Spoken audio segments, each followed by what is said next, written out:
AV Shop Talk. Landscape is changing, and we've got a lot of companies coming into the smart home space, cable providers and things like that. Rob, I want to ask you what your thoughts are on sort of the evolving landscape and maybe the good and the bad of these cable providers now advertising and providing sort of smart home as a service offerings. What do you think the effects of that are on the market for guys like us, systems integrators out there? Well, I think it's wonderful, even though I think the cable providers have no business trying to provide these services to people in their homes. They're doing it simply because they're losing in every other front. Their entertainment programming is declining, courtesy of Netflix and Hulu and Amazon. They've saturated the voice over IP and internet service provider markets, and they're constrained by franchises that only allow them to operate with homes they're physically connected to.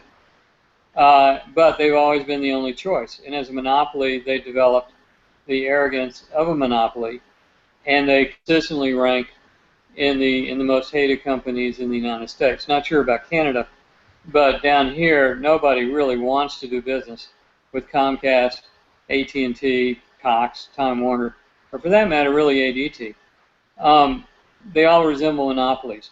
But what they do, because nobody really likes them, is they saturate the markets, every possible media, with very expensive advertising, to the point where the marketing cost is probably somewhere in the neighborhood of, well, I'd say 18 to 20 times the actual recurring revenue that's, monthly revenue that's created. And in doing so, they create an awareness that none of us could afford to create, or no association could afford to create, or no manufacturer could afford to create. And so now all of a sudden people know what you're talking about. And they're talking about smartphone access to the systems in the home. And the real hero in all this is a smartphone. Without that, none of these conversations would even be possible. So these companies they are already. I mean, ADT is installing 1,000 systems a day. They've installed 1.3 million systems in the last 4 years. Comcast has installed 500,000 systems.